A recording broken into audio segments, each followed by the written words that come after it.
Assalamualaikum warahmatullahi wabarakatuh. Ang mga Muslim, kapag sila halimbawa nagkikita-kita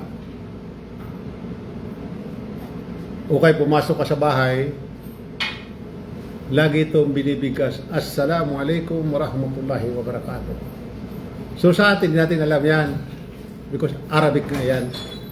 Pero ang meaning niya napakaganda. Ang ibig sabihin noon, sumainyo ang kapayapaan at pagpapala ng Allah subhanahu wa ta'ala. Di ba napakaganda? Hindi tulad halimbawa ng good morning, hi, yung mga Amerikano. So, ang mga Muslim sa tuwi-tuwi kapag sila halimbawa ay nagkikita-kita, yung kailang pagbabatian mayroong meaning. Napakaganda ng meaning. Dahil hinihangad nila na magkaroon ka ng kapayapaan. Sapagkat ang Islam ay kapayapaan. Ngayon, pag sinabi mong good morning o hi, ano ba ang meaning doon? Ala, di ba? So tayo, bawat ginagawa natin dito sa mundo, habang nandito tayo, mayroon tayong nakukuhang reward mula sa ating Diyos. Kung tama ang ating paggamit ng ating pamumuhay. Ang pagsuot natin ng damit, mayroon tayong reward. Akala niyo ba? Ganun-ganun lang. Pero kung magsusuot ka ng damit, halimbawa na hindi naaayon, hindi naaayon sa kagustuhan ng ating tagapaglikha na susuot mo, halimbawa, nakabrief ka lang, nakahubad. So ano ang makukuha mo, reward doon? Wala ka nakuhang reward, bagkus ikaw ay nagkasala. Tandaan natin, meron tayong dalawang anghel dito.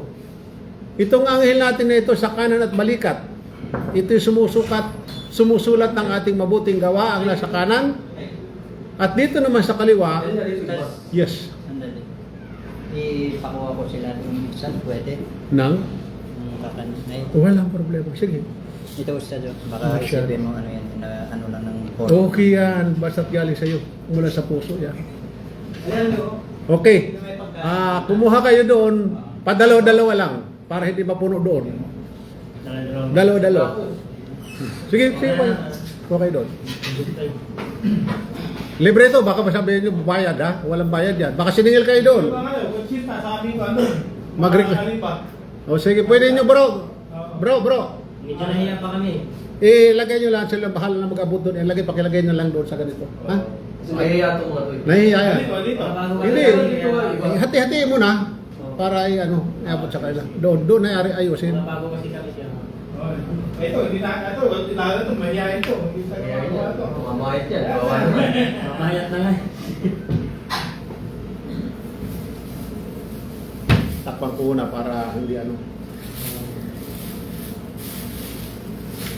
So yun mga kapatid, ligid sa ating kaalaman na mayroon tayong anghel dito sa ating balikat.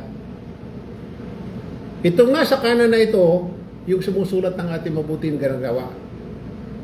At dito naman sa kaliwa, ito sumusulat ng ating masamang ginagawa. So itong talaan ng dalawa nitong anghel na ito, pagdating sa araw paghuhukom, ito ipapakita sa atin doon. Kung anong ginawa mo dito sa lupa, hanggat nandito ka pa, nabubuhay ka pa. So doon, ang kagandahan dito, sa pabor sa atin ng Diyos, pag gumawa ka ng isa, halimbawa, tulad mo, binigyan ako ng isang tasa na pagkain, isusulat ng anghel dito ng 10 times yung nagbigay sa akin. At kapag halimbawa, nakagawa naman ako ng kasalanan, isusulat naman dito ng isa lang. At ang kaibahan dito, kagandahan, pag nag-iisip ka na gumawa ng kasalanan, dito sa kaliwang anghel mo ay nakataas ang kanyang panulat. Nakataas ang kanyang panulat. At kapag hindi mo ginawa ang iyong binabalak na masama, isusulat ng iyong anghel sa kanan ng 10 times. Pero kapag ginawa mo, isang kasalanan lamang. So, alhamdulillah. Yan ang kagandahan. So, ang pag-uusapan natin, ang paniniwala sa kaisahan ng Allah. Ito ating topic. Kasi napakahalaga, ang paniniwala natin na tunay talaga na iisa lang ang Diyos natin. So alamin natin dito ayon sa ating ginagawa, sa ating pagsamba. Kasi sa atin, sa dati tayo mga Kristiyano, ang ating paniniwala, tama, walang problema. Pag tinanong tayo, ilan ang Diyos? Isa lang ang Diyos. Ngunit pagdating sa aral, na iba na ang ating paniniwala. Napalitan ngayon ang aral natin ng Diyos Ama, Diyos Anak, Diyos Espiritu Santo. Naging tatlo ang ating Diyos. So, inshallah, ipapaliwanag natin ito.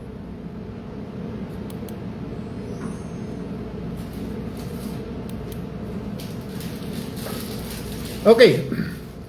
Ang tao ay nilikha ng Allah Subhanahu wa Ta'ala na may malayang kalooban. Ibig sabihin, malaya tayo. Malaya tayo ayon sa ating gusto. Maniwala ka hindi, sumamba ka hindi, gumawa ka ng mabuti hindi, gumawa ka ng masama hindi. Walang problema yan.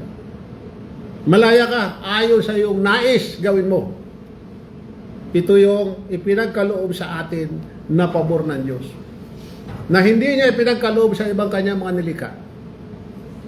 Ang anghel hindi katulad sa atin. Sila ay walang kalayaan. Hindi sila pwedeng sumuway sa batas ng Diyos. Kung ano lamang kailang tungkulin, nakaatang sa kanila, yun lamang kailang ginagawa.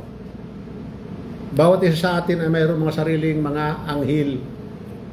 Yung nagsusulat sa ating mabuting gawa at masamang gawa. At nagbabatay sa ating likod, nagbabatay sa ating harapan. Protektado tayo ng anghel. So, pero yung anghel na yon, hanggang doon lang siya, hindi tayo pwedeng pigilin. Kasi yung pagkalikas sa atin na pagkakalikha, yung ating kalayaan. Kaya mapapansin mo sa tao, gumagawa ng kasamaan, di ba? Bahala sa buhay niya. Kaya lang itong pagiging malaya natin, nilakipan ito ng pananagutan. Sinamahan ng pananagutan yan. Na kung sakali, ikaw ay lumabag sa batas ng Diyos, pananagutan mo ang iyong paglabag sa Diyos. At kapag ikaw ay sumunod sa kanyang mga batas, ikaw ay gagantimpalaan ng Diyos. Ito yung tinatawag na dalawang pupuntahan natin. Ito yung paraiso at impyerno. So dito, dalawa na ito, nilikha pareho ito ng Diyos. Paraiso at impyerno. Dahil alam niya, dito sa paraiso na mayroon sa kanyang susunod, may takot sa kanya at gagawa sa kanyang mga batas na susundin. At dito naman sa kabila, yung gumagawa ng kasamaan, alam niya na mayroong gagawa ng kasamaan na kanyang mga nilikha. At dito, kanya itong paparusahan ng impyerno. Kaya nga sa atin pag pinag-usapan natin pagdating sa impyerno ayaw natin pag-usapan. Dahil ang salitang impyerno, hindi natin matanggap. Hindi natin matanggap. Lahat tayo gusto ng paraiso. Kaya, napakahalaga mga kapatid ito, papaano tayo makakapasok ng paraiso. Kinakailangan natin ito ay tuklasin. May paniniwala sa Kanya bilang makapangyarihan sa lahat. May paniniwala sa Kanya na bilang makapangyarihan sa lahat. Pag tinanong mo, sinong Diyos? Of course, makapangyarihan sa lahat. Ngunit ang iba ay tandisang at tiyesa. Ito yung mga walang paniniwala sa Diyos. Mga atheist. Atheista. Ito karamihan dito sa bandang Europe. Wala silang paniniwala sa Diyos dahil ang kanilang paniniwala, tayong tao raw ay nagmula sa unggoy. Ayon kay, sino yung, nakalimutan ko, si isang scientist, na ang tao raw galing sa unggoy. Alhamdulillah. Tayo mga Muslim, naniniwala tayo na hindi tayo galing sa unggoy. Maaari sila siguro galing sa unggoy. Sumabit daw tayo sa puno Tayo, naniniwala tayo na tayo espesyal na nilikha ng Diyos. Nilikha tayo ni Allah Subhanahu wa Ta'ala sa magitan ng mula tayo sa putik, yung ating ninuno na si Adam. Hindi tayo galing sa unggoy. Maaari sila, galing sa unggoy sila, pero tayo mataas na uri ang pagkakalikha sa atin. Dahil sa pamamagitan ng ating tagapaglikha si Allah Subhanahu wa Ta'ala sa kanyang mga kamay, galing nilikha si Adam sa putik or lupa o saan man. Inutusan ng Diyos ang mga anghel upang kumuha o magkulikta ng lupa sa bawat sulok ng mundo at binuo niya sa pamamagitan ng kanyang kamay. Ibig sabihin, special tayo. Kaysa doon sa kanyang mga ibang lilikha, tulad ng halimbawa ng anghel, nilikha sila pamamagitan lamang ng salita. Tayo ay special. Kaya tayo sa lahat ng likha, ang pinakamataas na uri na nilikha. Sa lahat ng kanyang nilikha, tayo, special tayo. Kaya bilang nilikha na special, nararapat mo gamitin ang pagkaka-special na pagkakalikha sa iyo upang magpasalamat sa Diyos mo. Upang sambahin mo siya, wag na wag mong pagtatambalan. Sapagkat kapag tinambalan mo sa Diyos, maawain ang Diyos. Maunawain, mabait ang Diyos, ngunit siya naman din ay nagpaparusa.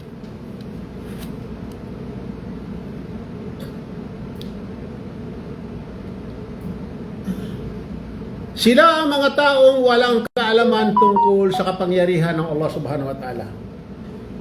Sila yung mga tao na walang kaalaman, naging pabaya. Mapapansin nyo sa atin yan. Di ba, mapapansin mo sa Pilipinas na ang mga tao doon, ang ilan o karamihan, nakapokus sila sa makamundong bagay. Kaya kung silang gumawa ng mga krimen, wala na silang takot. Wala silang takot sapagkat hindi sila o hindi nila alam ang kapangyarihan ng ating tagapaglikha. So ito nagiging problema. Kapag hindi mo alam ang Diyos mo, ikaw ay makakagawa ng mga mabibigat na mga krimen. Pagnakaw, pagpatay, mga drugs, lahat yan. Pang-aapi, pangangalunya, lahat gagawin mo sapagkat ikaw ay hindi ka naniniwala sa kapangyarihan ng Diyos at di ka rin naniniwala sa Diyos. Anong sabi ng banal na Quran na ating matatagpuan? Mayroon ako dito ng Quran, kaya lang nag-iisa na lamang itong Tagalog ko, wala na akong stock. Kung sino man sa inyo ang may gusto, mayroon tayo din mga dyan, mga babasahin, nandiyan dyan, lahat yan. Kaya ay para sa inyo yan. Libre lahat yan. Kung yung gusto yung mahilig magbasa lang naman, kung mahilig kayo magbasa, libre lahat yan. Mamili kayo dyan ng mga babasahin. Andiyan dyan yan. Sapagkat ito sa interneto ay nagtuturo sa atin upang tayo ay maging karapat dapat na harap sa ating tagapaglikha pagdating sa araw paghuhukom. Tuturuan ka dito para ikaw ay mabago ang iyong pamumuhay, hindi maging magulong buhay mo, maging mamuhay ka na mapayapa. Alhamdulillah. Ang sabi ng Allah subhanahu wa ta'ala, sila'y bagay nilikha mula sa wala, o sila sa kanilang sarili ay manlilikha? Sila baga ang lumikha ng kalangitan at kalupaan? Hindi. Sila ay walang matatag na pananalig. So ito ay sabi na banal na Quran, Kapitulo 52, talatang 35 hanggang 36. Ito'y patanong. Patanong ito. Sila bagay niya nilikha mula sa wala? Nilikha ba tayo nang wala man lang sa walang silbi? O nilikha lang ba tayo para gawing laruan o kung anong gawin natin sa mundo na ito? Subhanallah. Mayroong purpose ang pagkakalikha sa atin. May dahilan na kinakailangan natin ito ay alamin. Ang tao ay may iba't ibang pananaw tungkol sa Diyos. May iba't ibang pananaw. Kung alamin natin ang ating henerasyon ngayon, ang mga tao ay may iba't ibang pananaw tungkol sa Diyos. Mapapansin ninyo yan. May sumasamba sa mga Diyos-Diyusan. Ito yung ating pinanggalingan. Sumasamba sa mga Diyos-Diyusan.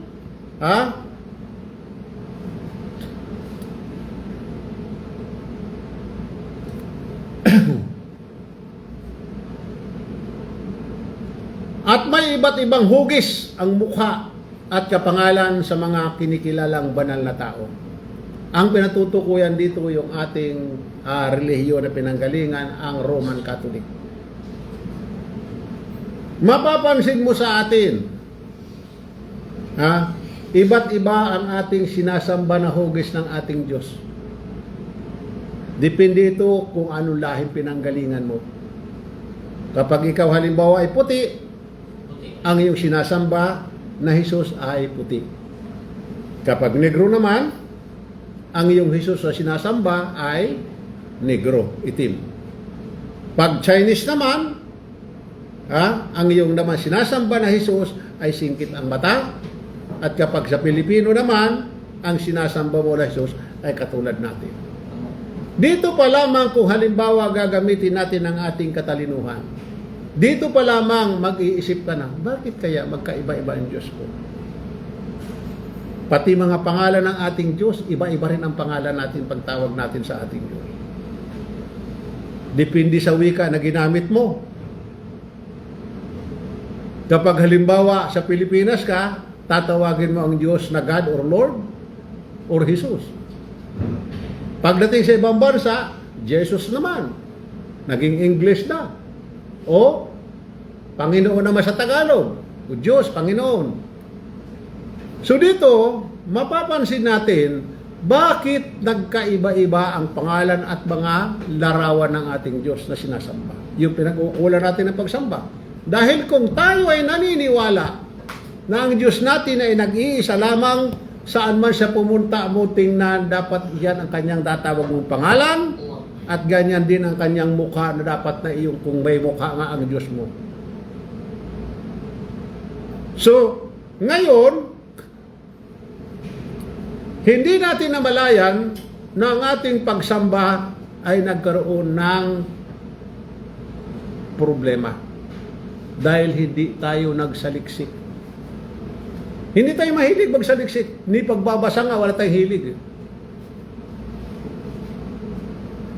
Ang ating katwiran, dito na, may ilan yan, may ilan na mga ganyan. Dito na ako isinilang, dito na ako mamamatay. Subhanallah. Kung lalalaman lamang ng tao na kapag siya inabutan ng kamatayan habang siya ay Diyos niya, hindi niya kilala. Hindi niya nasamba ang kanyang Diyos sa tamang pagsamba, magiging mahirap ang kanyang magiging kalagayan sa kabilang buhay. Ang pinag-uusapan dito mga kapatid, buhay na walang hanggan.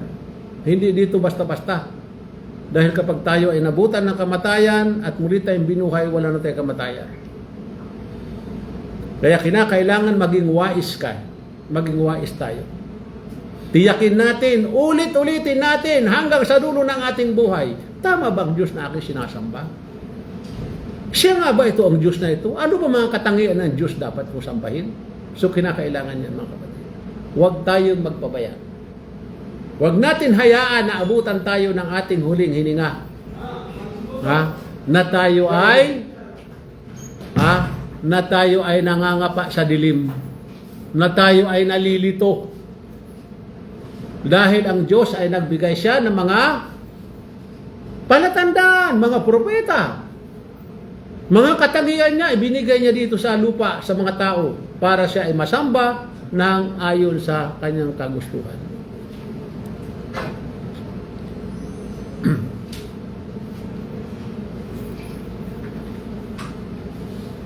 Okay, ito ay katanungan. Ang Diyos ba ay maaaring maging katulad ng kanyang mga nilikha? Bayag ba kayo mga kapatid? Ang Diyos ay maging kahalintulad ng kanyang mga nilikha? Sino payag bro? Sino papayag na maging katulad ng kanyang mga nilikha ang Diyos natin? Ang iba naman ay may paniniwalang ang Diyos ay maaaring maging katulad ng kanyang mga nilikha. At yun ang ating pinanggalingan na relihiyon. Dahil ang ating Diyos na sinasamba as a Roman Catholic, kung Roman Catholic ka man, ang Diyos mo ay kahalintulad natin. Kaya nga sa atin, ipinako natin ang ating Diyos. Pinarusahan, pinadyakan, pinahirapan. Dahil kamukha daw natin. Subhanallah. Ito ay malaking kasinungalingan. Malaking kabulaanan. Dahil doon pa lang kung ating iisipin, ano sabi ng Diyos? Ang sabi ng Propeta Muhammad sallallahu alaihi wasallam, Sa araw ng paghuhukom. Sa araw ng paghuhukom, ha? Minute na. Buksan mo bro ito. Ito. Hindi, pinarin na ako yun. Isiniro ko lang yan. Uno. Wala lang. Dagdagan mo. Sa araw ng paghuhukom, mga kapatid, ay ang 7 kalangitan at 7 kalupaan. Isandakot lamang ng Diyos natin.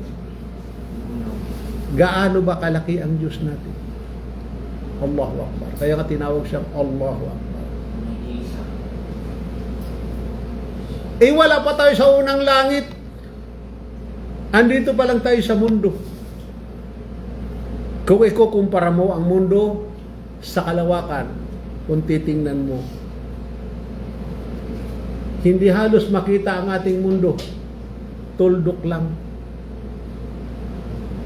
Tuldok lang ang mundo natin.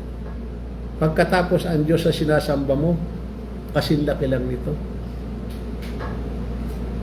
Kasi mahirap ka eh. Hindi mo kaya magpagawa ng gruto. Mahirap ka lang. Pupunta ka ng Quiapo, Divisoria. Bibili ka ng ganito. Tatawaran mo pa. Kung 20 ang presyo, sabihin mo 15, mahal naman, 15 na lang. Iuwi mo sa bahay mong Diyos mo. Ingat na ingat ka. Kasi baka masira o mahulog o matumba. Takot na takot ka. Ilalagay mo sa altar mo yan. Kada linggo na magsisimba ka, bibili ka ng sampagita para isabit sa liig niya. At tutusukan mo ng kandila at doon ka maglululubo.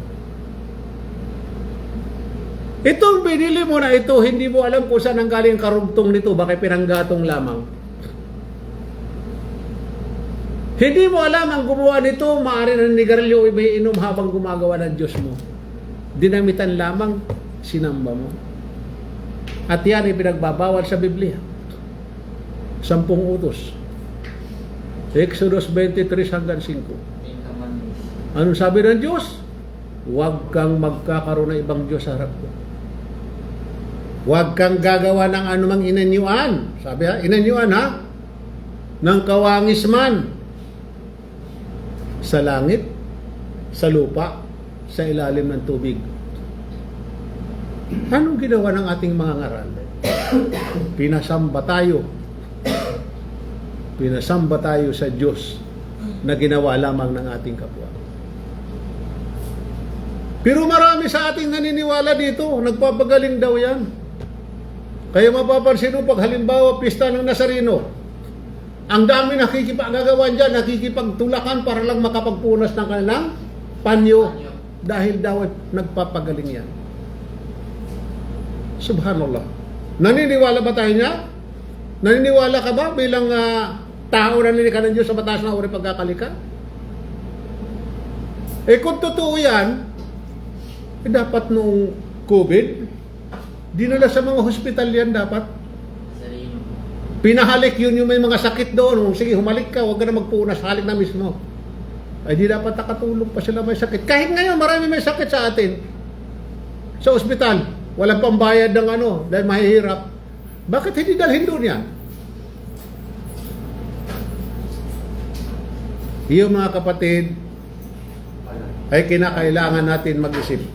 Kung tayo ay napapabilang pa dyan sa paniniwala na yan, kapatid, isipin mo ng 100 beses. Ibisipin natin.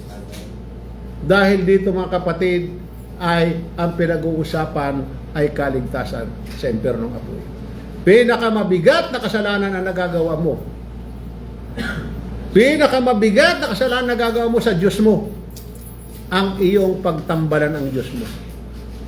Kaya kapag ikaw ay nanalangin sa Diyos mo, tawagin mo ang kanyang pangalan upang marinig ang iyong mga panalangin. Huwag mo babaguhin ang pangalan ng Diyos kahit saan ka pumunta, dahil maging sa atin. Nung sa Pilipinas, ang pangalan mo, ano bro pangalan mo? Ha? Jumar. Junmar. Nung mag-abroad ka, ibang wikang ginamit doon sa Pilipinas yun. Binago ba pangalan mo? May binago bang pangalan sa atin dito paglabas natin ng Pilipinas? Wala. Bakit? Bakit hindi pwedeng baguhin? Dahil isa lang nating pangalan. Tama yan. Yun ang iyong identity. Makakabait ang- Hindi pwedeng palitan ang pangalan mo. Maski sarili mo, hindi ka pwede magpalit basta-basta ng pangalan. Diyos mo pa kaya? Diyos mo pa kaya na babaguhin ang pangalan ng Diyos? Sino tayo? Sino ka? Para palitan mo ang pangalan ng Diyos. Nagpakilala ang Diyos natin. Bismillahirrahmanirrahim. Innani ana Allah la ilaha illa ana fa'budni wa aqimi salat li dhikri. Nasa pinakamalapit na pakahulugan, ang sabi ng Diyos, katotohanan, ako si Allah. Ibig sabihin, nagpakilala siya. Wala ka ng ibang Diyos libang sa akin. Kaya't ikay mag-alay ng sala na isinalin to dasal bilang pag-aalala sa akin. Ang dasal at sala, mga kapatid, ay ang sala ay malawak. Hindi tulad ng dasal. Sa atin, pag nagsabi tayo, Diyos ko, patawarin mo ako, dasal na yon. Hindi yung dasal, kapatid. Panalangin lang yan. Ang sala, bukod sa may panalangin, binigas na yung bibig, at tinanggap na yung puso, at isabuhay mo. Kailangan mayroong aksyon. Hindi po pwedeng salita lang. Hindi po pwedeng isip lamang. Sasabihin na, kanya-kanya tayo ng paniniwala. Hindi tayo kanya-kanya ng paniniwala. Iisang ating paniniwala, nag-iisa lamang ang Diyos. At pinakapapangyarihan sa lahat. Ngayon, ang sinasamba mong Diyos, paano magiging makapangyarihan? Hindi ka makalakad. Kinakailangan pa siyang bitbitin. So, kapatid, iyan ay paalaala ko lamang. Nasa inyo kung inyong paniniwalaan at tatanggapin, wala na akong ano doon. Nasa inyo yan. Sapagkat nga ay mayroon tayong kalayaan. Sumunod hindi, maniwala hindi, sumamba sa kanya hindi. Yan, malaya tayo. Kaya ayon sa ating kalayaan, paano ba natin gagamitin? Ang kalayaan ay pinagkaloob sa atin ng Diyos. Kung totoo, alin sa kanyang mga nilikha, alin doon sa kanyang mga nilikha, sa mga tao, sa hayop, sa mga ibon, o sa mga isda, sa karagatan? Kasi mayroon silang paniniwala na ang Diyos daw ay, hindi paniniwala, aral na ang Diyos daw ay nagkatawan tao. Ang katanungan, sa anong dahilan? Anong dahilan? Kinakailangan kasi may dahilan. Bakit kinakailangan mag-Diyos na magkatawan tao? Anong dahilan? Pagtubos ng kasalanan natin? Ganun ba? Kung yun ang katwiran, tinubos ni Jesus ang ating kasalanan. Ibig sabihin, libre na tayo. Hindi na natin kinakailangan magdasal. Hindi natin kinakailangan maniwala sa Diyos. Hindi natin kinakailangan magpakabait. Gawin natin ang gusto natin. Sapagkat mayroon naman tagatubos ng ating kasalanan. Di ba? Idoy? May tagatubos eh. Pero bakit sinasabihan tayo, hoy, magsimba ka naman. Maging mabuti ka sa mga magulang mo. Matuto ka naman ng respeto. Bakit tinuturo pa sa atin ng respeto? Ayan na niya si Jesus, tinubos na eh. Gawin mo gusto mo. Kung may halimbawa na nakatingin sa'yo masama, tirahin mo na. At total tutubusin lang naman ni Jesus eh. Naghihirap pa, wala nga yung pambili ng gamot. Ang hold up pa ngayon. Total, tutubusin naman ni Jesus eh. Ba't sinuhuli pa nila yung mga kriminal? Tinutubos naman ni Jesus sa kasalanan, bakit hulihin ka pa? Yan mga katwiran na yan, mga kapatid, ay baluktot na aral. Baluktot at wala yan sa katuruan ng mga propeta. Sundin mo ang aral ng mga propeta. Pag sinunod mo ang mga aral ng mga propeta, nakakatiyak ka na tama ang iyong sinusunod at sinasamba ng Diyos. Huwag kang sumunod kahit mahabang balbas niyan, kahit akala mo hindi makabasag pinggan, makabasag ng itlog. Hindi natabatay dito bro ang kabaitan ng tao. Ang pinag-uusapan dito, katotohanan. Tamang pagsamba sa Diyos, importante dyan. Mabait ka nga, matulungin ka. Ibang Diyos naman sinasamba mo, napakalilitan Diyos sinasamba mo. Wala silbi ang kabaitan mo, ang pagiging matulungin mo. At di walang hiya na yun na sumasamba sa nag-iisang Diyos, may pag-asa pang magbago yan. May pag-asa pa siya maligtas. Sapagkat siya, walang hiya lang siya, pero sumasamba pa rin sa Diyos. Pananagutan niya ang kanyang ginawang kasalanan sa Diyos, at pagkatapos doon, pwede siyang patawarin. Dahil hindi siya nagtambal Yung mga kapatid, ang pagkakaiba ng pagiging mabait, at saka yung pagiging walang hiya ng Muslim, at saka yung pagiging mabait ng hindi Muslim. Na may pag-asa pa siya. Si Allah nakakaalam sapagkat si Allah ay pinakamaawain at pinakamahabagin at mapagpatawad sa lahat ng kanyang mga nilikha. Dahil alam niya, nilikha niya tayo Alam niya na tayo gagawa rito ng mga kasalanan. Alam niya na gagawa tayo dito ng krimen. Alam niya yun. Dahil doon pa lang nung utusan niya ang mga anghel na upang kumuha ng lupa para hubugin o gawin si Adam. Ano sabi ng mga anghel? Mga anghel nga, alam nila gagawa tayo ng kalukuhan dito sa mundo Ang sabi ng mga anghel, ya Allah, sabi niya, ikay gagawa ng tao, nagagawa lamang ng krimen at pagdadanak ng dugo sa kalupaan. Ano sabi ng Diyos? Nalalaman ko, hindi niyo nalalaman. Sabi niya.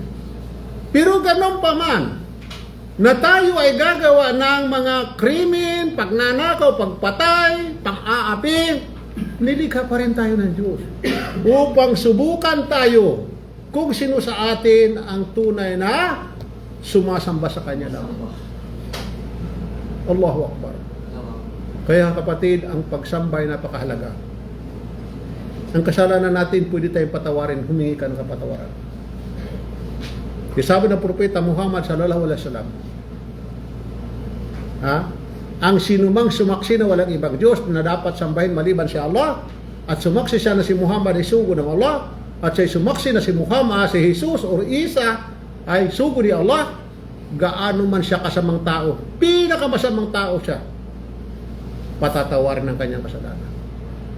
Mayroong isang hadith mga kapatid. Isang tao, 99 ang pinatay. 99 ang pinatay niya. So guilty na siya, gusto na niya magbago. Nagtanong siya sa isang mga tao na may alam. Pumunta siya sa isang munghi. Nagtanong siya. Sabi niya, gusto ko anya magbago. May pag-asa pa ba ako? Sabi niya, nakapatay na ako anya ng 99. Gusto ko magbago. Kasi ang tao nagsisisi. Nagsisisi kahit gaano kalam. Tingnan mo yung mga gumawa ng katarantaduhan sa atin. Yung mga nagnakaw ng ating pundo ng bayan natin. Dahil sa guilty sila ang iba nagpakamatay. Hindi makatulog, nangangayat ang ilan. Dahil guilty, likas sa tao yan. Sabi niya, nakapatay ako ng 99 na. 99 sabi niya. Gusto ko magbago. May pag-asa pa ba ako? Ano sabi ng munghi? Wala ka ng pag-asa, sabi niya. Ang ginawa niya, pinatay niya ngayon yung tao na yun. Pang 100 ng pinapatay niya. Ngayon nagtanong siya saan ba? Sino ba niya makatulong sa akin? Gusto ko magbago. Itinuro siya sa isang maalam sa Islam. Yung mga scholar talaga. Lahat punta siya doon. Sabi niya, Ustads, Sheikh, 100 ang pinapatay ko, sabi niya. Gusto ko magbago. May pag-asa pa ba ako? Pinayuhan siya ng maalam, sabi niya. Mayroon, sabi niya. Umalis ka niya sa lugar mo. Pumunta ka sa lugar na hindi ka makikilala. Doon ka. Ang problema sa kanya, hindi pa siya nakakarating doon sa lugar na yun na kanyang pagbabaguhan, inabutan siya ng kamatayan sa daan. At bukod doon, wala pa sa kalahati. Ngayon, kukunin na siya ng, sabi ni Satan, sa akin ito. At yung anghel naman nakabutihan, sabi niya, hindi. Dito yan, sabi niya. Habang sila nagtatalo, isang anghel, hinila ngayon yung bangkay na yung papunta doon sa, nalalapit doon sa pagbabago niya. Sinabihan siya, okay, para ang inyong pagtatalo ay hindi kayo magkaroon ng problema, sukatin natin. Sukatin natin anya. Sinukat kayo.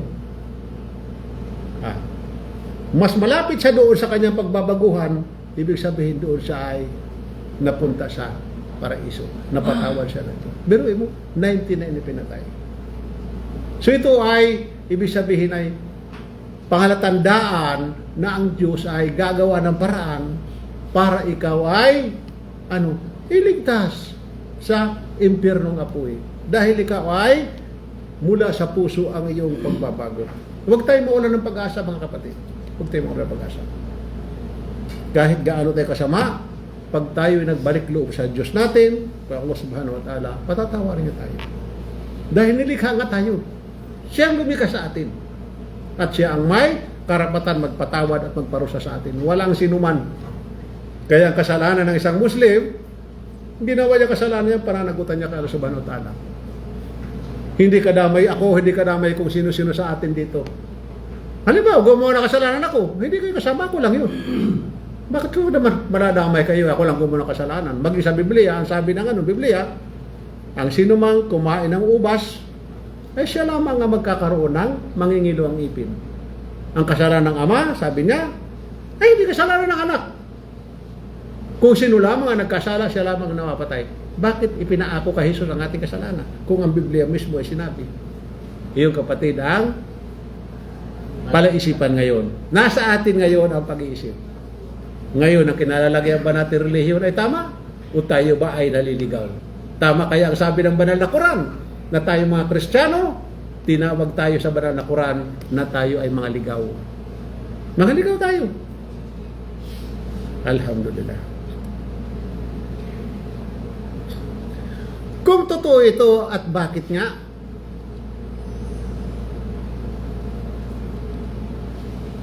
Kung kaya may sumasamba sa mga propeta sa pamamagitan ng pagbanggit ng kanilang mga pangalan, sa paniniwalang ang mga taong banal kahit na sila ay sumakalang buhay na, ay dinidinig ang kanilang pagsamba. Maraming sumasamba sa mga propeta. Maraming sumasamba sa mga patay. Tayo, sumasamba tayo sa mga patay, di ba? Sabihin natin sa mga patay natin ng mga kamag-anak, o kami na halimbawa, namatay ang ating mga magulang. Sasabihin ng mga ating mga kapatid, mga Kristiyano na, tay, gabayan mo kami. Wala na silang kapasidad upang magabayan tayo. Dahil sila doon, nasa loob na ng libingan, nakakulong na sila doon, hindi sila pwedeng lumabas. Kung mayroon man sa'yo magpakita na kamukha ng tatay mo, mga jin yan, mga satan, huwag ka magpapaniwala dyan. Pandaraya yan, sapagkat ang gusto ni Satan, nadayain tayo. Huwag ka papayag doon. May manghuhula, yung mga manghuhula na yan, huwag ka magpapaniwala dyan. Kalukuhan yan. Hindi totoo yan. Dahil kung totoo yung mga manghuhula na yan, dapat nahulaan nilang buhay na lang, hindi silang mamatay. Bakit tagkad namatay yung mga manghuhula na yan? Bakit hindi nahulaan ang kailang sarili? Bakit sa iba nanghula? Ikaw naman nagbabayad ng malaking halaga. Magpapahula ka kuno. Ako ba'y yayaman ba susunod na taon? Pupunta kay Madam Auring kung kanino sino ba yung na yan na mga manghuhula. Ikaw naman, siyempre magbabayad ka. Lulukuhin ka lang, ha? Sa susunod na taon, hindi ba mga artista, mahilig to mga artista ay marami kang pelikula sa susunod na taon. Ikaw naman tatanga-tanga, okay, bayad ka ng milyon ng halaga. Subhanallah. Ganon tayo mga kapatid. Ganon tayo pinaglululoko. Sa anong dahilan? Sapagkat tayo ay walang kaalaman sa ating relihiyon. Sa Islam, hindi ka daw pwedeng lukuhin. Kaya as a Muslim, pinapayuhan ko ang mga Muslim, lalong-lalo na yung mga balik Islam, na aralin mong Islam. Kung may pagkakataon ka, aralin mo rin ang relihiyon mo pinanggalingan. Alamin mo rin. Dahil kung tatanungin ka, kung bakit ka nag-Muslim, may sasagot ka. Kinakailangan masagot mo ang katanungan. Kapag hindi mo sasagot, sasabihin sa iyo, kaya pala nag-Muslim, wala ka palang alam. Ako kapatid, hindi sa pagmamayabang, kahit sino magtanong sa akin. Kahit siya pa'y professor, kahit siya'y abogado pa sa pati presidente, kasama sa Santo Papa magtanong. Ipapaliwanag ko kung bakit ako nag-Muslim. Hindi basta-basta mga kapatid. Alam ko, mahirap matanggal sa atin ang ating paniniwala na yan. Andiyan dyan sa mga puso natin. Matibay tayo mga Kristiyano. Matibay tayo, totoo yan. Pinangahawakan natin yan. Kaya mapapansin natin, kahit may mga Muslim na, nag-break Islam na, nakikibirthday pa, nakikibagong taon pa rin, nakikipesta pa rin. Dahil talaga yung tradisyon na hindi basta-basta maalis sa atin. Pero mga kapatid, kung yung aralin, yung Pasko, yung bagong taon, yung Todos Los Santos, yung February 14, Valentine's, yung mga pista na yan, kung ano-ano, Mother's Day, Father's Day, kapatid, hindi yan gawain ng mga propeta. Yan ay gawain ng mga taong pagano, mga paganismo. Sino yung mga pagano? Sila yung sumasamba sa mga santo-santuhan, yung mga Diyos-Diyusan, yung mga kahoy, bato, apoy, satanas, kung ano-ano mga pinagsasamba. Ang sentro nito ay yung Roma. Kaya mapapansin mo relihiyon natin, bakit napunta ang sentro sa Roma? Gayong hindi naman si Jesus nagkaroon. Doon pa lang makapag-isip tayo. Bakit sa kanyang bayan? Ano mga tao dyan? Mga Kristiyano ba? Mga Muslim ang tao dyan. Ibig ba sabihin, mas kilala nila si Jesus kaysa sa kanyang mga kamag-anak dyan, mga kabayan niya, dyan sa Jerusalem, sa bayan ng Nazareth? Nasasakop yan dati ng Palestine, ngayon sinakop na ng mga Hudyo. Nakakalungkot. Nakakalungkot, mga kapatid. Kaya kinakailangan, aralin mo. Aralin mo.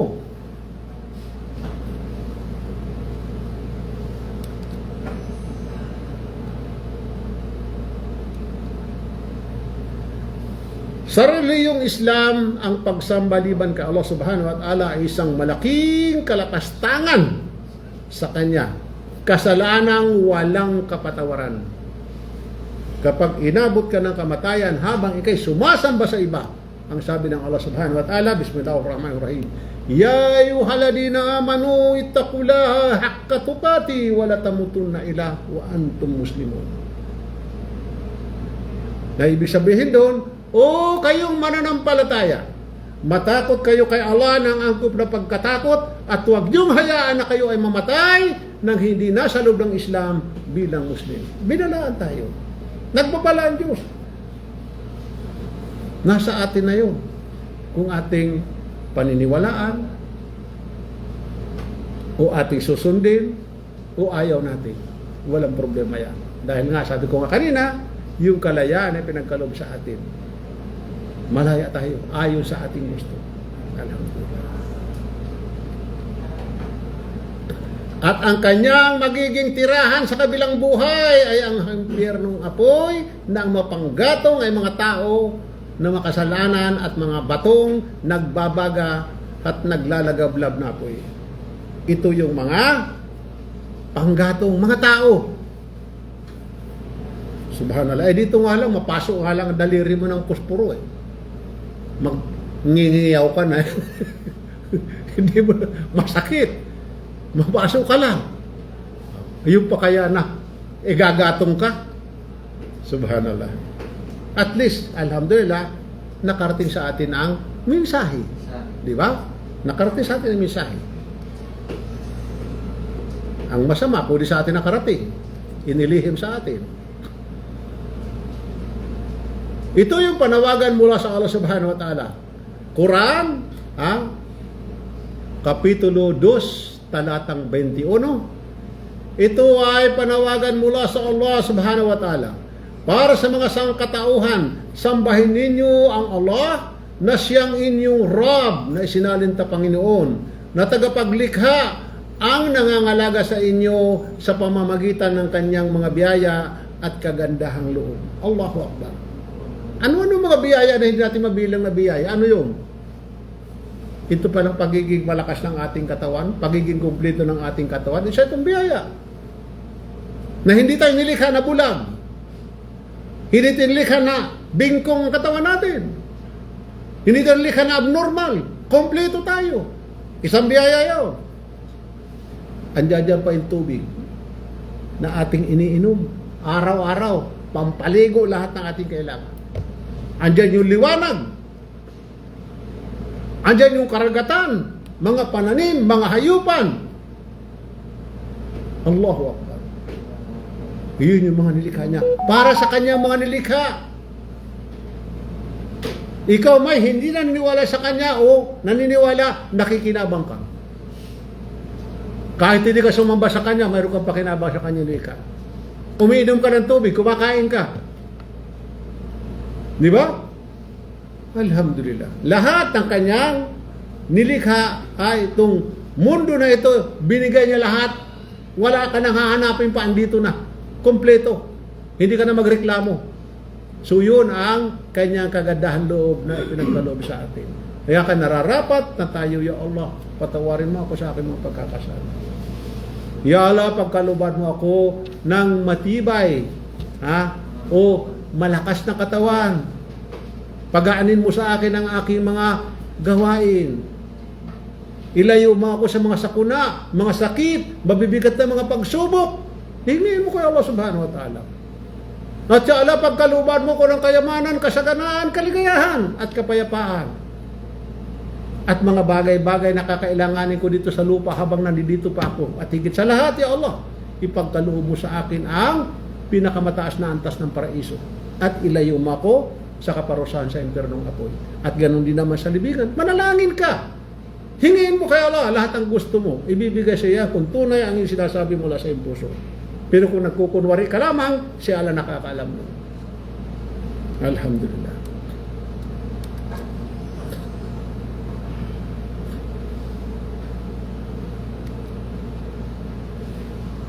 Ang sabi ng Allah subhanahu wa ta'ala sa banal na Quran, sa Kapitulo 2, talatang 21, patakutan ninyo siya at huwag ninyong labagin ang kanyang din na isinalin to relihiyon. Nakatotohanang nilikha niya kayo mula sa wala. Alhamdulillah. Yarhamukallah. Nilikha tayo mula sa wala. Pero mo, galing ka lamang sa alikabok. Galing ka lamang sa lupa na tao ka. Nilikha ka ng Allah subhanahu wa ta'ala galing sa wala. Kaya mapapansin mo katawan natin, pag hindi ka naligo ng ilang araw, lumalabas sa katawan mo yung putik. Di ba? Napapansin ninyo? Bakit? Putik ang pinanggalingan mo, kapatid. Bilang tao. Kaya hindi tayo pwede magmayabang, magmataas. Sabihin mo, mayaman ako, mahirap kayo. No, kapatid. Putik lang pinanggalingan mo, kahit anong puti mo, kahit anong tangos ng ilong mo, kahit tisoy mo. Kakainin ka din lamang ng lupa sapagkat galing ka sa lupa. Kaya kinakailangan maging humble ka lang bilang tao. Alisin mo ang pagmamayabang. Sa Islam, bawal ang pagmamataas, pagmamayabang, pagmamalupit sa kapwa. Oo, alam ko, mayroong nangyayari dito ng mga nagmamalupit sa kanyang mga tao. Pero tandaan mo, kapatid, pananagutan yan sa kabilang buhay yan. Hayaan mo siya.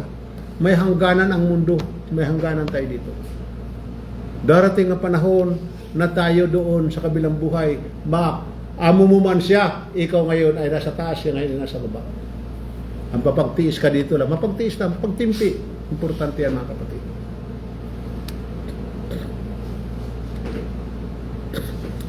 At gayon din, ang mga nauna sa inyo, nang sa gayon ay mapabilang kayo sa mga almutakun o almutakin na kinalulugdan ng Allah subhanahu wa ta'ala nang dahil sa mahal na ang Allah subhanahu wa ta'ala. Mga kinalulugdan ng Allah subhanahu wa ta'ala dahil sila ay nagmamahal kay Allah subhanahu wa ta'ala.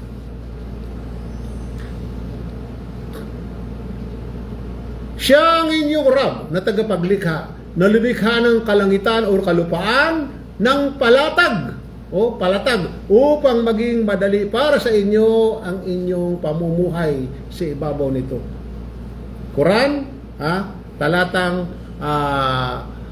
Kapitulo 2, talatang 22, Surah Al-Baqarah.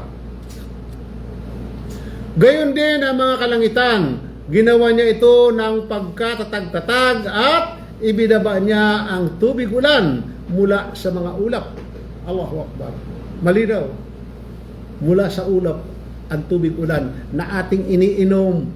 Ipinampapaligo natin, ipinadidilig natin sa ating mga halaman, pinapainom natin sa ating mga hayupan upang atin ito mapakinabangan.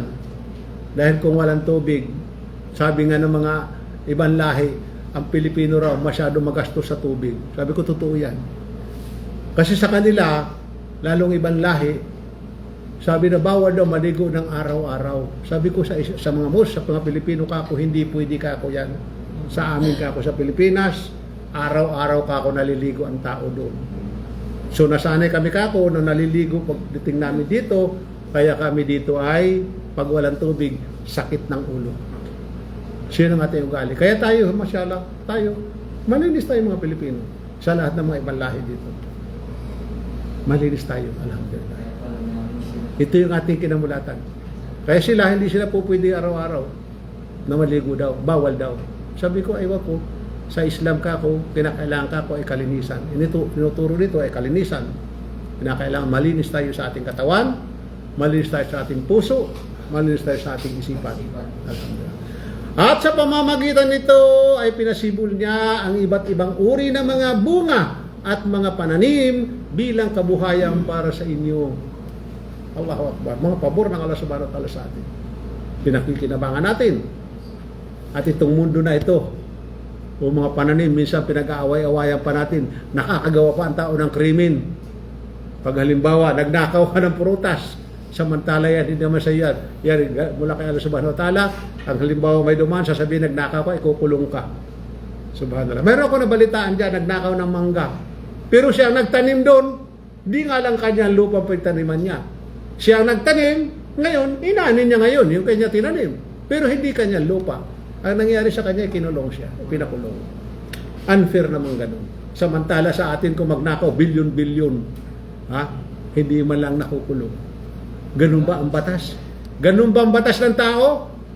Subhanallah. Hindi mabuti yan. Kinakailangan ang tao, mayroon kang ano dito sa puso. Kaya dito, pagdating ng Ramadan mga kapatid, makikita ninyo, mag-first time mga Ramadan dito, yung mga hindi pa nakapag-Ramadan, punta ka sa mga masjid. Kahit hindi kayo Muslim, hindi ka tatanungin, Muslim ka ba? Hindi. Kumain ka doon, libre yan. Mamimigay ng mga pagkain sa daan yan, ng iba. Mimigay pagkain. Walang pinipili yan. Ganoon ang mga Muslim kapatid. Pagkat gumagawa sila ng mabuti habang nabubuhay pa sila. Dahil kapag tayo namatay, tapos na yung ating mabuting ginawa. Putol na ang ating mabuti at masamang gawa.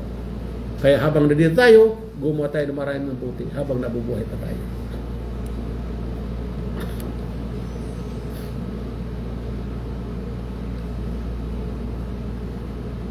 Kung kaya huwag kayong maglagay ng mga katambal sa pagsamba sa Allah, gayong alam ninyong siya lamang ang nag-iisa sa paglikha.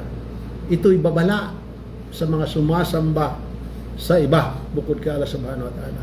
Sa mga sumasamba sa mga rebulto, sa mga sumasamba sa mga santo, sa sumasamba sa mga propeta, sumasamba sa mga anghel, binabalaan dito. Kinakailangan ay sambahin lamang natin ang tagapaglikha natin. At sa mga pagkakaloob ng kabuhayan at sa mga pagiging may karapatan bilang bukod tanging sinasamba.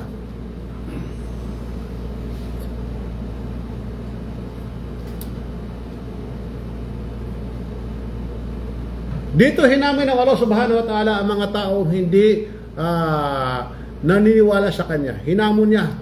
Ang sabi dito, Kapitulo 2, talatang 23, kung kayo na mga walang pananampalataya ay may pag-aalinlangan hinggil sa Quran na aming inihayag sa aming alipin na si Muhammad sallallahu alaihi wasallam, at inaangkin ninyong ito ay hindi nagmula sa Allah, kung gayon ay gumawa kayo ng isang kabanata na katulad ng kabanata sa dakilang Quran.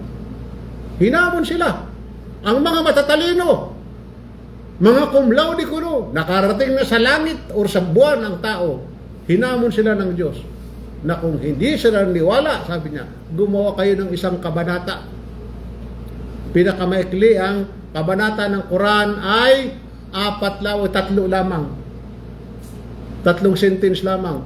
Pero how many years na? More than 1,500 na ang nakakaraan. Hanggang ngayon, wala pa rin walang tumanggap sa hamon, walang gumawa ng Quran, ng halintulad ng Quran. Sa anong dahilan? Sapagkat ang Quran ay mula ito sa ating tagapaglikha na sa Allah Subhanahu wa Ta'ala through Anghel Gabriel na ipinadala kay Propeta Muhammad Sallam sa pamamagitan ng memorization. Hindi pagsulat, hindi binasa. Memorize. Sapagkat si Propeta Muhammad Sallam ay nurid. Yan ang himala ni Propeta Muhammad Sallam, pagpapatunay na siya ay propeta na mula sa Diyos.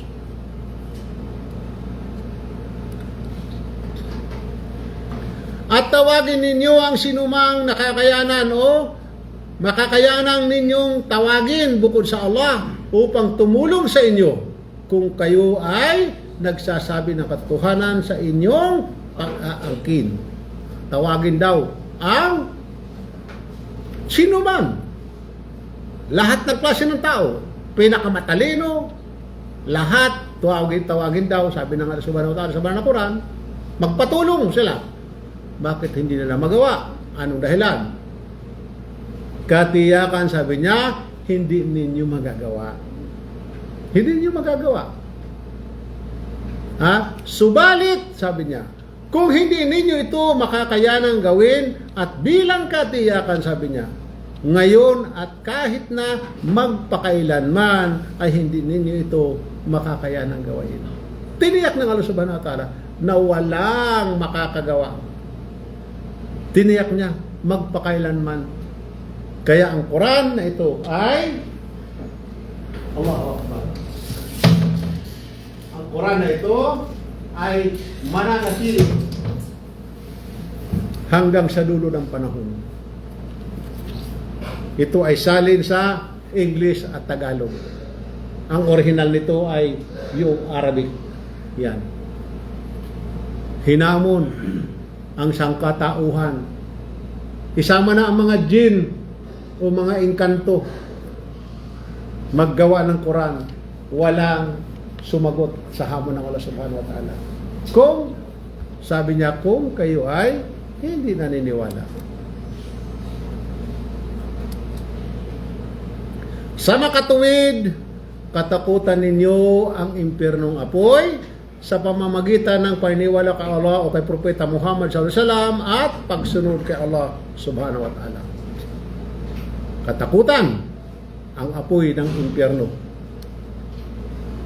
Sapagkat ang panggatong sa impyerno ay ang mga tao at mga bato na inihanda para sa mga hindi naniniwala sa Allah Subhanahu wa Ta'ala at sa kanyang mga sugo. Banal na Quran, Kapitulo 2, talatang 24.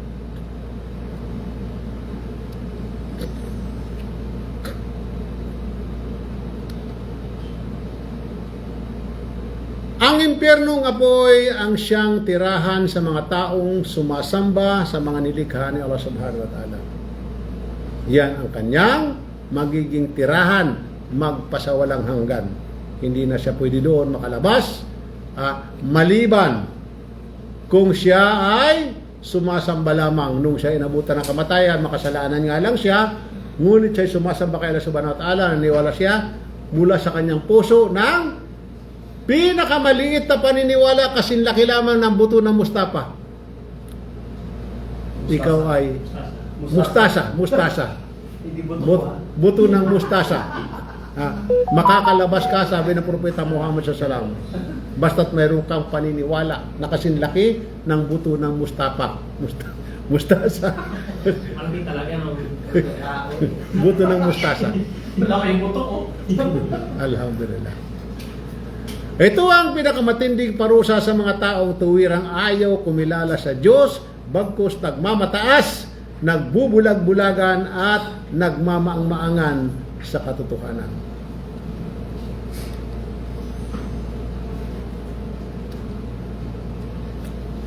Ang sabi ng Allah subhanahu wa ta'ala sa banal na Quran, sa Kapitulo 37, talatang 95 hanggang 96, si Abraham ay nagsabi, sinasamba ba ninyo ang mga ito na kayo rin ang inyong sarili ang lumikha? Ito yung kapanahonan ni Propeta Abraham.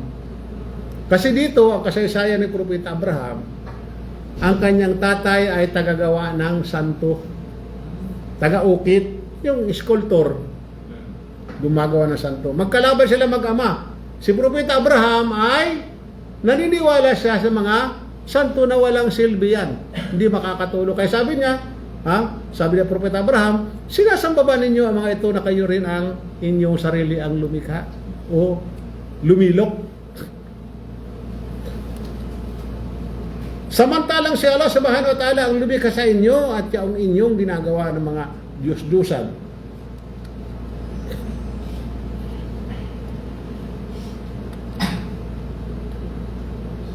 Nagtuturing ba kayo sa inyong sarili ng iba pang Diyos liban sa Kanya na hindi nakakalikha ng anumang bagay bagkus sila ang lilikha na hindi makapangangalaga sa kanila, gayon din naman upang pangalagaan ang kanilang mga sarili?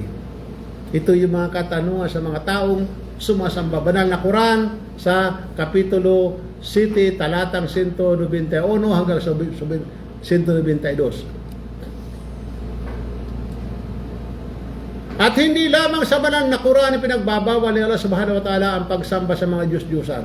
Kahit sa mga naunang kasulatan, nasusulat yan sa Jeremias 10:2. Huwag ninyong tularan ng mga pagano at huwag katakutan ang mga tanda sa langit. Hindi gaya nila. Gawa lamang iyon sa kahoy na pinutol sa isang puno sa gubat at hinubog ng sinsil ng taga-ukit. Biblia yan, ha? Nilagyan ng palamuting pilak na galing sa Tarsis at ginto ng Ophir at ikinabit ng martilyo at pako para hindi makakilos o mabuwal ang kanilang mga Diyos-Diyosan. Aywa. Hello. Tihali ba eh? Namaste sir. Alhamdulillah. Nam. Baka may dumating pang 10. Ay, namaste sir. Hello. Jibo jihada asan mungkin hindi ka man. Takriban mungkin jibo habatin, ha? Jibo hatin jihada. Tawanya ng polisi? Ha? Mungkin pi asara wala tamanya. Abi. Siyan, balin. Ada hina asang katir ada sawa-sawa ada. Baik.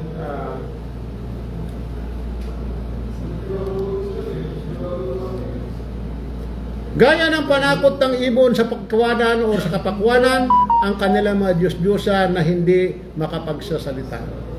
Yan yung parang yung mga tinatawag na mga ganon sa pakwanan sa mga palayan. Yan, na mga tao-tauhan. Subhanallah. Ito sabi ng Biblia yun. Kailangan buhatin sila sapagkat hindi makalakad. Huwag kayong matakot sa kanila. Wala silang magagawang masama at wala rin namang magagawang mabuti. Sabi niya. Mga hayop, bitong salita ito ginamit sa Biblia. Mga hayop at hangal, silang lahat katunayan nga ng kanilang kamangmangan ang kanilang mga Diyos-Diyosan.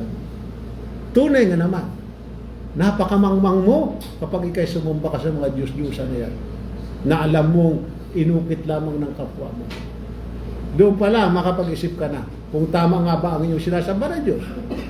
Alam natin yan, masakit sa totoo lang. Dahil yan ay ating kinamulatan na. Masakit yan sa puso natin. Kinamulatan na natin yan. Kinasanayan na yan. Kinalakihan hanggang sa kinatandaan na natin. Hindi basta-basta matatanggal sa iyo. Pero ngunit, sabi ko nga, kinakailangan mo gamitin mo ang iyong katalinuhan. Gamitin mo talino mo. Kung tama yung pagsamba mo, tama ang Diyos sinasamba mo, why not? Ipagpatuloy mo yan. Pagpatuloy mo. Pero kung kung halimbawa ikay alinlangan, hanapin mo ang katotohanan. Sapagkat karapatan mo yan. Karapatan mo yan na hanapin. Hindi ka na po pwedeng diktahan, nasa tama ka ng pag-iisip. Hindi ka na basta-basta sabi paniwalain ng ayon lamang sa iyong kinamulatan. Huwag. Sundin mo kung ano ang nasa puso mo at nasa isip mo at kinakailangan mag-decide ka ayon sa iyong malayang kaisipan. Huwag kang magpapadikta ni naman. Huwag. Huwag kang magpapadikta. Suriin mo ng mabuti.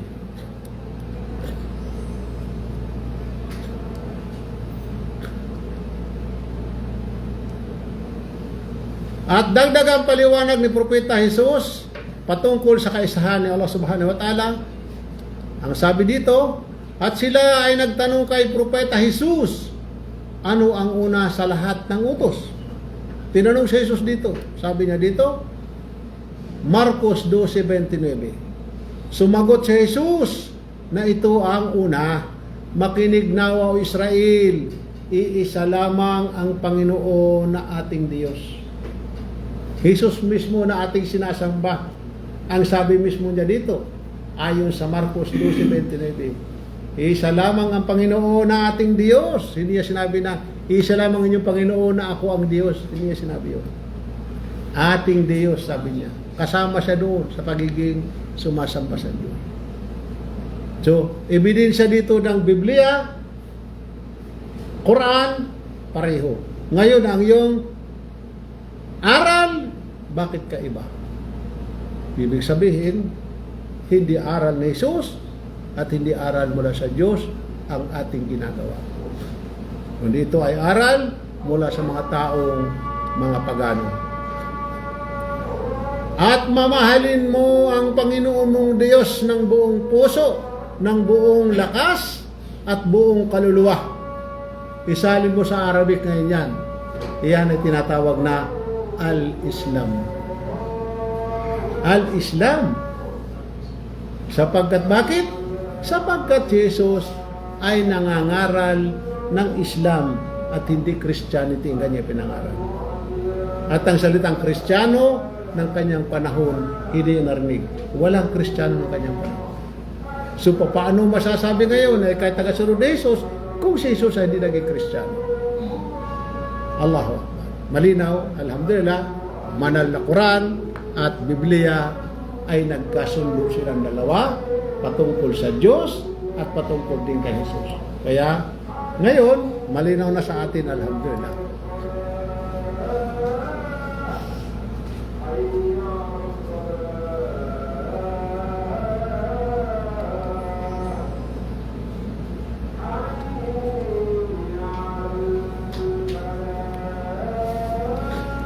At sinabi ni Jesus, ayon sa Juan 14:1, huwag mabagabag ang iyong mga puso, manalig kayo sa Diyos at manalig din kayo sa akin. Nalinaw naman, no? Manalig daw tayo sa Diyos at manalig din sa Kanya. Pero hindi sinamba, na sinabi na sambahin siya, basta't manalig. Ibig sabihin, ano ba sa Tagalog ang manalig? Sa ibang wika sa manalig? Maniwala. Maniwala rin tayo sa Diyos, maniwala rin tayo sa Kanya. Paniniwalaan natin siya na siya ay may Diyos at siya naman ay sugo ng Diyos. Iyan ang pinakamalapit na kahulugan. At ayon sa kasulatan ni Pablo, sa unang Timoteo, talatang 2, kapitulo 2, talatang 5, isa ang Diyos, isa rin ang tagapamagitan sa Diyos at sa mga tao, kundi si Kristo, Jesus na tao. Malinaw. Si Kristo na tao at ito ang patutuo ng Diyos sa takdang panahon.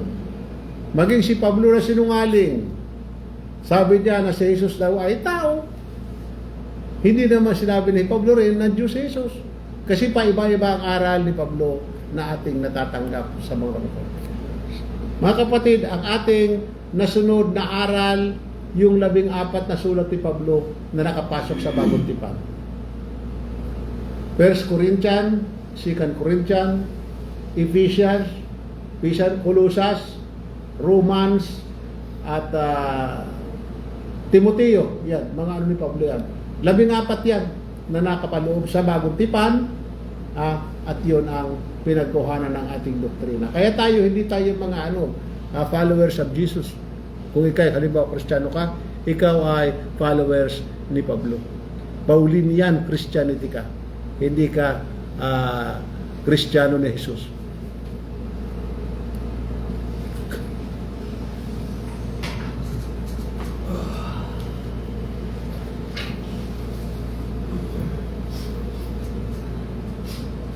Ipinangaral sa reliyong Islam ng isang tao ay hindi magiging tunay na tagasunod ni Allah kung hindi tatanggap sa puso't isipan ang paniniwala sa isahan ng mga pagsamba sa Kanya at paniniwala sa lahat ng mga propeta.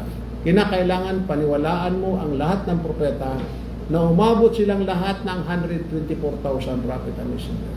Mula kay Adan hanggang sa pinakahuling propeta si Propeta Muhammad SAW. Yun ang aral na dala-dala na ipinangaral na lahat ng mga propeta patungkol sa pagsamba sa Diyos. Kaya ang lahat ng propeta na ito, na kung tutuusin, silang may karapatan magtayo ng relihiyon.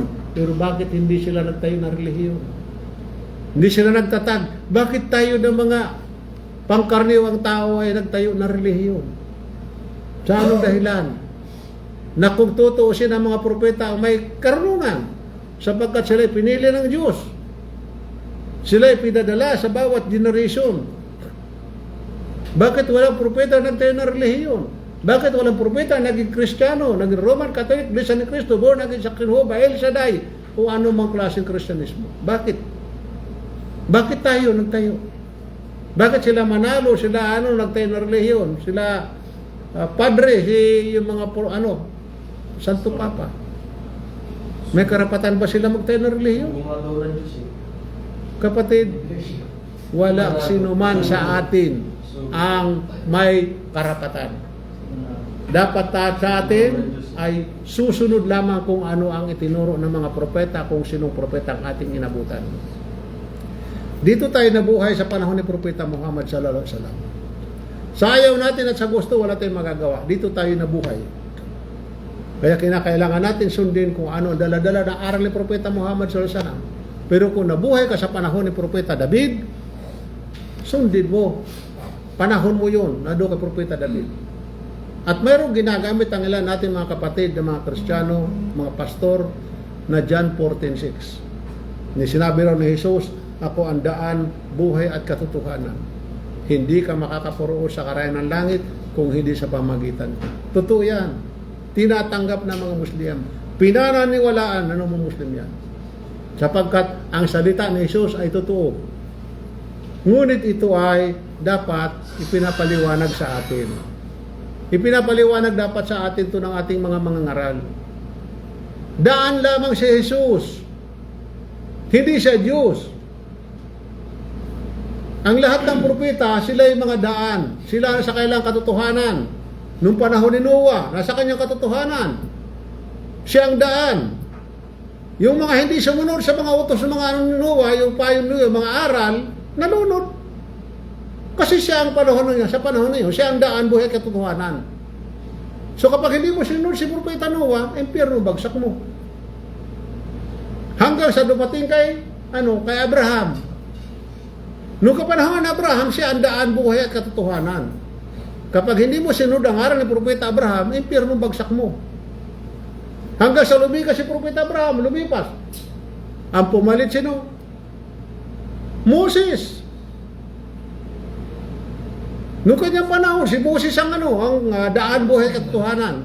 Pag di mo sinunod ang aral ni Moses, impyerno din ang bagsak mo. Pero kapag sinunod mo siya sapagkat siya ang daan, ang buhay, katotohanan, nasa kanyang katotohanan, para isang bagsak mo. Pag inabutan ka halimbawa kay Moses aral, sinunod mo ang aral ni Moses. Eh nung mawala na si Moses, ipinadala si David. Ganun din naman, i-apply na yung kay David. Ang John 14:6 na yan, sabi ni David, ako ang daan, buhay, katotohanan. Hindi ka makaparoon sa karayan ng langit, kundi sa pamagitan ko. Kaya yung hindi sumunod kay David, impyerno, bagsak na nun. Hanggang sa dumating kanino? Kay Abraham. O kay Solomon. Nandun sa kay Solomon ang katotohanan. Nung wala siya Solomon, ipinadala si Jesus. At yun nga, ginamit ni Jesus ang bersikulo na yan na sulat sa Biblia. John 14:6, sabi ni Jesus, ako ang daan, buhay, at katotohanan. Hindi ka makakaparoon sa karayan ng langit kung sa pamagitan ko. Ngayon, kung ikaw nabuhay sa panahon ni Jesus, tama yun. Pag hindi mo sinunod si Jesus, ang bagsak mo, impyerno. Hanggang sa nawala si mo, Jesus, ipinadala sino? Si Propeta Muhammad. Ngayon, dito ka inabutan ng buhay, dito ka nabuhay sa panahon niya, sa ayaw natin sa gusto, wala tayong magagawa, dahil dito inabutan tayo ng buhay, kinakailan sundin natin ang aral ng Propeta Muhammad sallallahu alaihi wasallam. Sapagkat kapag hindi mo sinunod ang aral ng Propeta Muhammad sallallahu alaihi wasallam, hindi mo piniwalaan, abay, may paglalagyan ka. May paglalagyan ka. Sapagkat siya ang daan buhay at tuhanan, dito ka nabuhay sa kanyang panahon. Ano bang aral ni Propeta Muhammad? Kung anong aral ni Jesus, anong aral ni Solomon, anong aral ni David, anong aral ni Moses, anong aral ni Abraham, anong aral ni Noah, anong aral ni Adam, ito'y nagbula lahat sa nag-iisang Diyos lamang. Simple lang naman, hindi mahirap. Malagiging mahirap lamang itong mga aral na ito na kanilang dala-dala sapagkat yung ating responsibilidad na kinakailangan sundin mo. Kinakailangan sa tamang pananamit mo. Tama ang iyong pagdarasal. Tama ang iyong pagtawag sa Diyos. Tama ang pamumuhay mo na hindi mo malalabag ang batas ng Diyos. Binigyan tayo ng mga hangganan. Hindi mo pwedeng gawin ang gusto mo, hindi po pwede yun. Magsusuot ka ng damit, nakabrief lamang sa kasando, magsasagawa ka ng pagdarasal. Paano tatanggapin yan? Haharap ka sa tagapaglikha mo, hingi ka ng kapatawaran, nakabrief ka lang. Lalo kung babae, nakatopis lang, labas pa yung halos, natakpan na lang yung itim, yung gutong. Haharap pa, magdadasal ka sa Diyos. Ano ba klase yung pagsamba? Hindi pagsamba ang gusto mo doon, maligo ka doon sa ano. At sa maski sa bets nga, bawal ang babae magpakita ng kanyang aura. Sa lalaki ganun din. So mayroon mga hangganan dito. Halimbawa, gusto mo magpakasaya. Bibili ka ng mga inumin, lahat yan, kung ano, punta ka ng mga beer house, mga ano, para sumaya kuno. Hindi pagpapakasaya yan. Yan ay pagsira mo sa buhay mo. Dahil yan, mga bisyo yan. Nag-inom ka. Nagpakasaya ka kasi, problema ka. Ay, nag-inuman kayo, nag-away kayo ngayon, ng kainuman mo. At tulad nung nabalitaan ko, nag-inuman muna yung mga gwardya, tapos binaril yung dalawa, kaya nagkaedita, nagkaasara. Hindi kasalanan pa. Hindi yung pagpapakasarap. Hindi pagpapakaligaya. Magiging maligaya ka lamang kung nakukumplito mo ang sala mo. Walang kasing ligaya. Alam nyo ba ang isang katumbas ng sujud, sabi ng Propeta Muhammad sallam? Isang sujud lamang, mas higit ng 10 times sa nilalaman ng mundo na ito. Allahu Akbar. Ganun kahalaga ang sala. Kaya nga hindi basta-basta ang sala.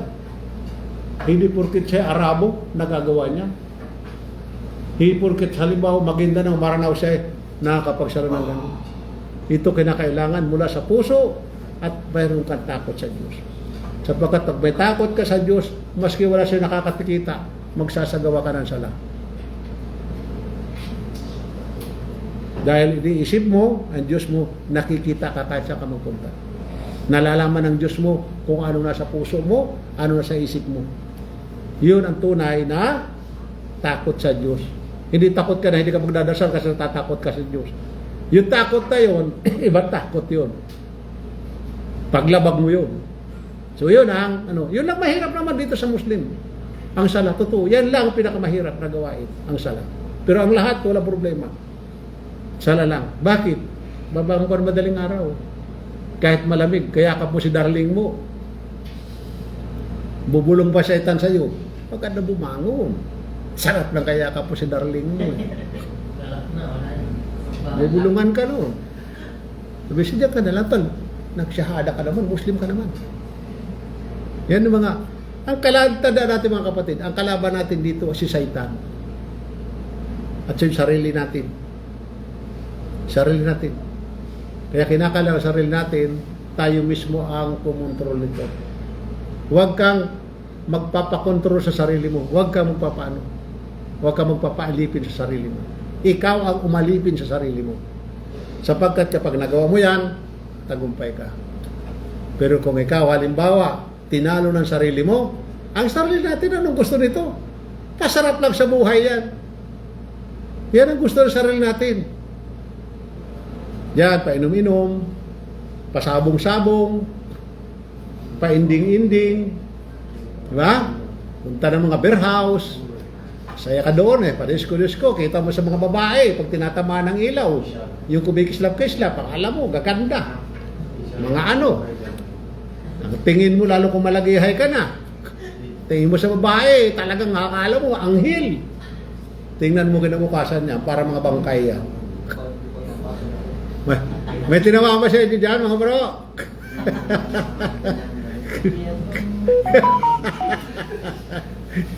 Pero, galing ako dyan, bro, sa ganyang style. Kabisado ko yan. Galing ako dyan.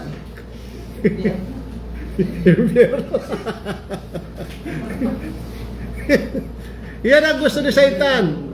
Babaguhin niya sa atin ang paningin natin. Pagagandahin niya, nangako siya sa Quran. Pagagandahin niya sa atin ang kasalanan o kamalian. Pagagandahin niya sa atin yan. Nag-iislap-islap yan sa gabi. Pag tinatama ng ilaw, may kasamang tugtog yun. Ang ganda ng tingin mo.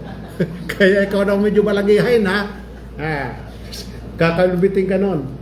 Bigyan mo na ko ng ano tawag nito, yung ladies drink. Alam niyo ba ginagawa ng loko-loko yung mga ano na yan? Mga babae?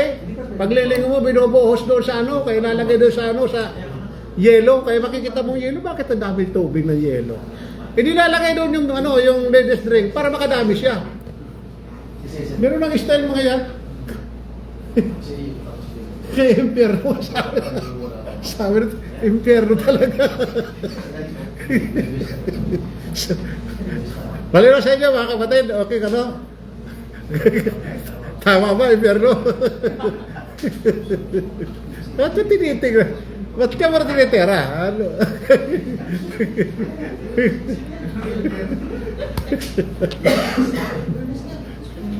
Okay mga kapatid, masyala. So, yeah, malapit ang sala natin. Mga question and answer, pwede tayo mag-question and answer. Yung may magtatanong sa inyo. Diyan sa inyo, yung magtatanong. Bro, yung magtatanong. Kaya tanong-tanong, may basta related sa Quran? Islam o Katoliko? Sino? Si San Pedro ba? San Pedro. Na, Pedro lang manok. Sali diyan sa Biblia ng Islam. Peter. Kapatid, maski ang pangalan na yan, hindi yan binanggit sa ano. Pedro lang manok. May puti yun. Kwentong ano yun? Kasi sa Kristiyano yan. Kwentong barbero lang yan, bro. Hindi totoo yan. Maski sa Biblia, wala yan. 38 lang sila. Kwentong barbero. 38 lang sila. Sige, wala problema. Mga kwentong ano yan, kwentong barbero lang. Ngayon daw, ngayon. Hindi totoo yan.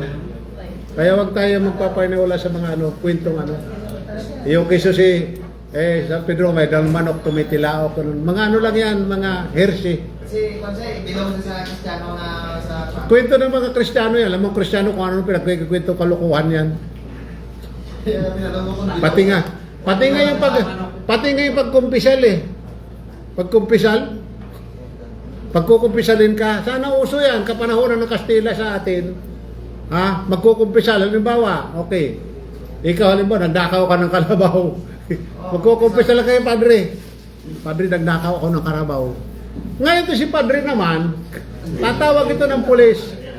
Tuturo ka, kukulong ka. Oh, Dalawa yun. tuturo ka nun. Ganun ang ano yan. Yan ang kanilang ano pa. Ginawa tayong mga loko-loko. Ginawa tayong mga abno. Magkukumpisal ka raw. Sino siya para magkumpisalan? Alam niyo, mas malaki ang kasalanan na nagagawa yan ng mga pari kasi sa atin. Mas malaki. Mandaraya pa yun. Bakit? Pagdating ng Ostias, di ba magkukumpisal ka, magkano ka, ang tawag nun? Yung mga ngumunyon. Ngumunyon ka. Susubuan ka, ang liit lang tinapay mo, ganito lang kalaki, biskwit lang yun. Ang liit. Padidilaan sa palabas ang dila mo. Oh. Tapos, alis ka na. Pagdating katapos na kayo, siya naman yan, ang laki ng kanya, di ba? Ang laki. Hahatiin niya yan, tapos iinom pa. May panulak pa siya. Ikaw, wala ka malang panulak. Mandaraya yun eh. Inulas ka lang eh. Ngayon, di ba? Katawan ni Kristo. Oh, katawan. Ginawa ka pang ano ngayon? Nakain ka na ngayon, katawan. Balbal. Ginawa ka pa tapos yung dugo daw ni Kristo, ginawa ka ngayon pang bampera. Mga kapatid, huwag na tayo magpaluko, mga kapatid. Baguhin na natin yung ating minana na ano yan, pananampalataya. Minana lang natin yan. Baguhin na natin.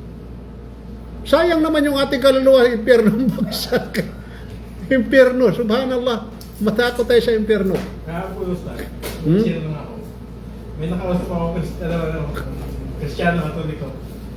Sabi niya sa akin, Muslim ka na ba? Sabi ko, ngayon, sabi niya sa akin, sabi ko, di ba si Kristo, Diyos, ngayon kasi celebrate yung Pasko, sabi niya, yun sa mga Kristiyano, kasi Kristiyano rin ako dati, sabi ko. Ngayon, tatanungin kita, kung may anak ng Diyos, si Jesus yun. Paano, anak ng Diyos, si ba Diyos din? Sino nanay ni Jesus? Sabi niya, si Maria. Si Maria ay tao, Diyos. Hindi, tao. Ano anak niya? Sabi niya, tao. Ba't sabi mo Diyos si Kristo? Sabi nagkatawang araw siya. Bubuhay sa langit yung Diyos, siya yung Diyos. Nasa yung Diyos ngayon. Nandun na sa lupa. Sino mamahalan na kanyang nilika? Isa yan sa mga isa yan na ginugulo lamang ang ating isipan. Ginugulo lamang tayo. Isipin mo ngayon, 25, araw ng 25 ngayon. Ay, bahala siya. Kapanganakan daw ni Jesus. Yung araw na ito. Kaya sila nagsiselebrate ng Pasko.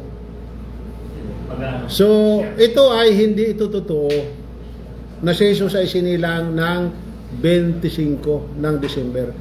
Kasi dito sa lugar na kanyang pinagsilangan sa kanya, nagyeyelo sa panahon ngayon. At doon sa tinatawag na bilin, may bilin tayo, di ba, nasa paghalimbawa pagdating ng ganyan. Mayroon ng mga sabsaban daw ng karnero, ng kornero. So ano kakainin ng kornero kung nagyeyelo ang lugar na yon? Doon pa lang malaking katanungan na malaki na na ibig sabihin dito ay ang Pasko ay hindi totoo. Kaya mga Muslim, hindi naman si-celebrate. Kaya kung halimbawa isa kang Muslim na nakibahagi sa kanila ng Pasko, mabigat na kasalanan yan. Kung pumapayag ka o naniniwala ka na ang iyong Diyos ay pinanganak ng tao. Hindi tanggap ng Muslim yan sa Islam, sa araw ng Islam. Sa araw ng Islam, ang Diyos natin ay hindi nagkaanak at hindi ipinanganak. At bukod doon, wala sa kanya kahalintulad. Hindi siya katulad ng tao, hindi katulad ng hayop, hindi katulad ng isda, hindi katulad ng anuman na inabot ng ating kaisipan. Bakit? Wala pang nakakita sa Diyos. Paano mo isasalarawan ng isang bagay na hindi mo nakita? Maging si Adan, hindi nakita ang Diyos na Adan.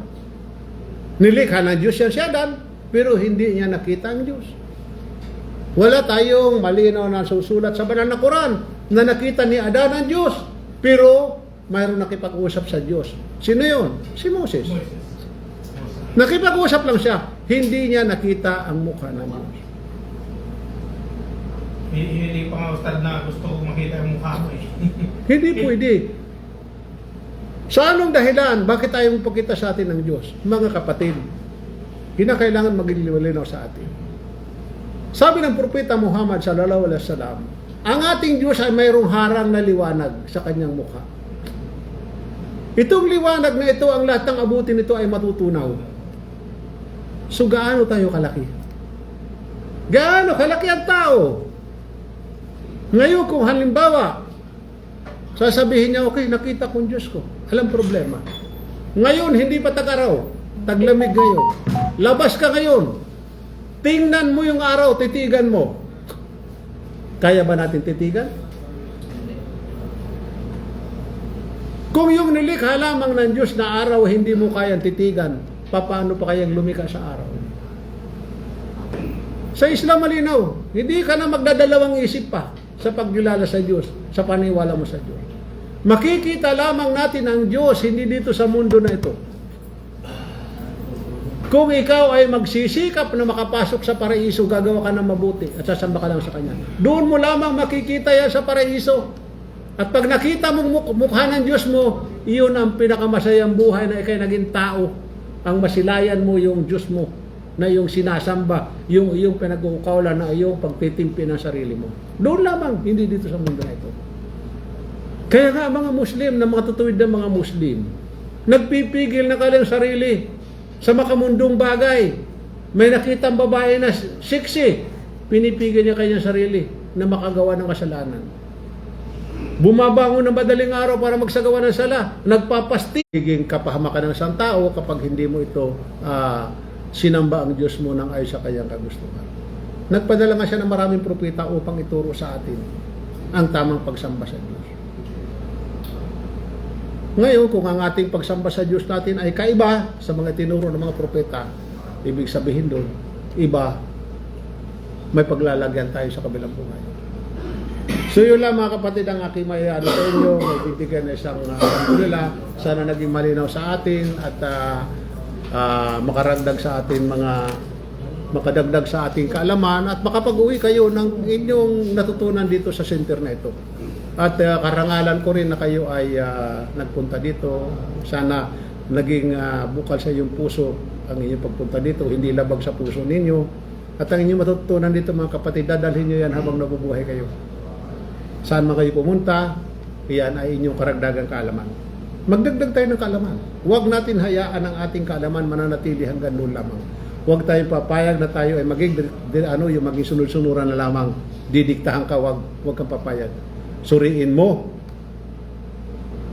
at tuklasin mo dahil marami pang mga tutuklasin nyo pa na mas maraming ano. Mayroon tayong mga basahin dyan, pwede kayong kumuha dyan, libre yan, kumuha kayo dyan, lahat ng gusto nyo basahin dyan. Okay, mahiya mga kapatid, sa inyo yan, para sa inyo yan.